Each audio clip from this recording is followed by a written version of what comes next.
Dans cette vidéo, vous allez apprendre beaucoup de choses sur moi. Je vais révéler des grandes choses, combien je gagne, est-ce que je vais arrêter YouTube ou même la taille de... Non. Salut tous, Arthur, aujourd'hui on se retrouve pour une nouvelle vidéo. Première vidéo de la rentrée les gars. J'espère que votre rentrée s'est bien passée, j'espère que tout s'est bien passé pour vous. Moi je tourne avant la rentrée, donc là je sais pas si c'est bien passé ou pas. En tout cas j'espère que oui. Il y a quelques jours je vous ai fait une petite story Insta dans laquelle je vous demandais de me poser des questions. Donc c'est une FAQ et aujourd'hui on va y répondre. Je me suis dit que j'allais faire une FAQ par an. La dernière ça fait 1 an et demi. Donc là je me suis dit vas-y, à chaque fin d'été, hop, à la rentrée je fais une petite FAQ. Mettez votre petit pouce bleu, abonnez-vous à la chaîne, activez la cloche. C'est parti, let's go.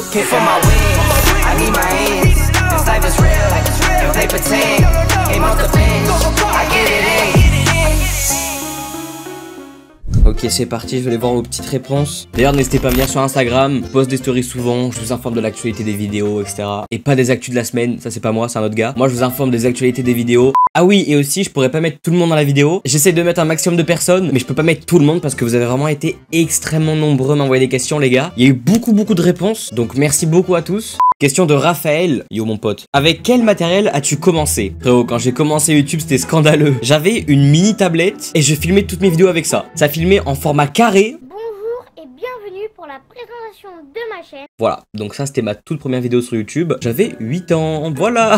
Comment tu fais pour gérer YouTube en même temps que les cours? Je suis un échec scolaire. Oui. Quel est le meilleur souvenir de ton été? Chez Gabi ou autre? En vrai, je pense que le meilleur souvenir cet été, en vrai, j'ai kiffé aller en studio. Je pense que ça, c'est un de mes meilleurs souvenirs. Genre, c'était vraiment une expérience, c'était vraiment d'art. Et en vrai, chez Gabi aussi, quand on était sur la plage, qu'on se posait sur la plage et tout, ça, c'était une dinguerie. Est-ce que ton serveur Discord va s'améliorer encore et encore? Bien sûr, frérot. Pour tous ceux qui savent pas, j'ai un serveur Discord depuis maintenant plus de 2 ans. Et je suis consacré à fond dessus, les gars. De jour en jour, j'améliore le serveur. Enfin, j'essaye en tout cas. Et en ce moment, j'essaie de faire de plus en plus de giveaways. Donc, si vous voulez gagner des choses ou quoi, bah, n'hésitez pas à rejoindre. Comptes-tu faire des vidéos avec les abonnés? Jeux avec les abos, quiz, etc. Bah, ça tombe bien qu'il a posé cette question. Parce que justement, par rapport au Discord, ma prochaine vidéo, ça va être avec les abonnés. Mais voilà, sur mon serveur Discord, c'est là que vous pouvez participer à des tournages, on peut voc, etc. Quels sont tes projets pour fin d'année 2022 et pour l'année 2023? Alors pour 2022 déjà, je pense que le plus gros truc pour l'instant c'est la PGW. Ça va vraiment être énorme parce que c'est là qu'on va pouvoir tous se rencontrer. Il y avait des questions qui me disaient est-ce que tu pourras faire des rencontres abonnés, etc. Alors les gars, j'ai que 20 000 abonnés, faut se calmer. Mais à la Paris Games Week on pourra le faire. Donc voilà, n'hésitez pas, pour tous ceux qui seront à la Paris Games Week cette année, n'hésitez pas à venir. De toute façon sur Instagram on vous mettra des stories en mode on est là si vous voulez venir, etc. Comme ça on pourra tous se rencontrer, ça va être énorme. Et surtout je vais pas juste à la Paris Games Week. Frérot, j'ai des idées de vidéos incroyables que je pourrais faire sur Paris. J'ai des gros projets, je peux pas vous dire en fait parce que vous verrez, je vais pas vous spoil, mais vous verrez en vrai, j'ai des bons projets que je pourrais faire à Paris. Ça va vraiment être carré. J'ai hâte les gars, j'ai hâte, c'est dans 2 mois. Et pour 2023, je vous avoue que je sais pas encore. J'ai pas encore réfléchi pour 2023, mais en tout cas pour fin d'année 2022, j'ai un gros projet pour Noël.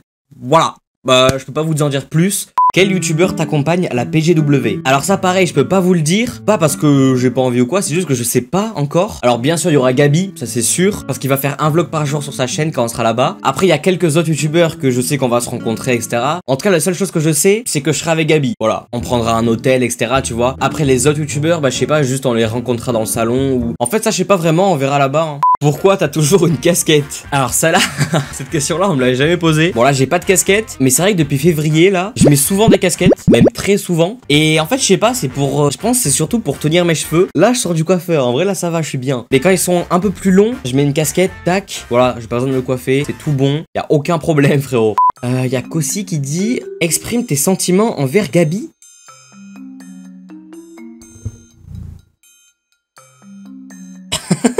Qu'est-ce qu'il y a? Il y a un problème ou quoi là? Je crois qu'il a juste envie de se barrer. Je comprends pas les gens, tout le monde qui dit Gabi et toi vous êtes pas juste potes. Je pense qu'on vous l'a assez répété. On est juste potes, ok? Tous les deux on aime les meufs. Voilà, il y a aucun problème là-dessus. Donc s'il vous plaît, arrêtez avec ce truc en mode Gabi et toi. S'il vous plaît les gars, arrêtez. Voilà, c'est bon, y a pas de débat quoi. À quand un nouveau son? Cette question elle me régale. Parce qu'en vrai j'ai envie de sortir un nouveau son. En fait là d'avoir fait un son avec Gabi, ça m'a chauffé à faire un son solo, tu vois. Je me suis dit mais mec, mais là j'ai trop envie de faire un son solo et tout. Sauf que frérot, j'habite dans une campus, il y a presque pas de studio chez moi. Enfin en vrai si, il y en a un petit peu, mais en fait faut que j'arrive à trouver le bon studio. J'aimerais beaucoup en faire un cet hiver là, en faire un avant Noël ou quoi. Ce serait vraiment d'art. Il faut que j'arrive à trouver le bon studio, il faut que j'arrive à trouver la bonne instru, les bonnes paroles, etc. Ça se fait pas comme ça, hein, c'est assez compliqué. Mais en vrai ça dépend, je pense si j'arrive à avoir les bonnes vibes, la bonne instru, le bon studio, je pense que cet hiver ça peut le faire. Mais bon, je vous promets rien, hein, c'est pas du tout sûr. Es-tu fier de ton parcours? As-tu fait ce que tu voulais sur YouTube? Alors mon parcours frérot, je suis très fier parce que j'ai quand même commencé YouTube à 8 ans en 2015. Là on est en 2022. Ce que je suis fier, c'est que j'ai jamais arrêté et j'ai jamais eu l'envie d'arrêter, même encore aujourd'hui. C'est-à-dire que vraiment ma motivation sur YouTube, j'ai l'impression qu'elle est toujours à 100%. Genre c'est abusé. En 7 ans, il y a aucun moment je me suis dit voilà, j'ai plus envie de faire de vidéos, voilà, j'arrête. Bon, je suis motivé à bloc tout le temps. Frérot, moi je le dis toujours, j'arrêterai YouTube quand je serai mort, frérot. Non, mais en vrai, c'est pour vous dire que vraiment j'arrêterai jamais YouTube. Je suis motivé à fond. Alors après, as-tu fait ce que tu voulais? Bah ça c'est oui et non. Oui, bah je fais ce que je veux. Par exemple, cette vidéo j'ai envie de la faire, donc là je la fais. Mais par exemple, des vidéos, imaginons, j'avais une idée de vidéo. Je vais vous la dévoiler, hein, mais j'espère que personne me piquera l'idée. Il faudrait quand même que ce soit quelqu'un qui a beaucoup de sous pour me piquer l'idée. Hein. Je pense que juste MrBeast pourrait me piquer l'idée. À part ça, faire un cache-cache en hélicoptère. Voilà. Moi, n'importe quelle idée, je la note, frérot. On sait jamais, au cas où, un jour ça peut le faire. Mais le cache-cache en hélicoptère, je peux pas le faire. Vous voyez ce que je veux dire? Ça coûte extrêmement cher. En mode, il y a un mec qui se cache et moi j'ai des jumelles en hélicoptère, je dois le trouver, tu vois. C'est une dinguerie. Avec qui rêverais-tu de collaborer? Donc en gros, faire un feat, une vidéo ensemble ou quoi. Je kifferais trop faire avec McFly et Carlito. Genre, c'est vraiment, je pense, mes youtubeurs préférés, je pense en vrai. Genre vraiment, je kiffe de fou. Mais après, c'est sûr que, imaginons, là, je fais une vidéo avec eux maintenant, là, bah, je serais peut-être pas autant à l'aise que là, parce que voilà, je les connais pas, etc. Les gars, maintenant, on arrive à une question extrêmement importante, frérot. Une question que beaucoup de monde se pose. Et je pense que je vais enfin répondre parce qu'il y a beaucoup de gens qui me demandent combien te rapporte YouTube mensuellement? Donc par mois, une chaîne de 20 000 abonnés, combien est-ce que ça peut faire gagner? Je vais aller voir ça tout de suite, frérot. Attention les gars, je clique sur revenus.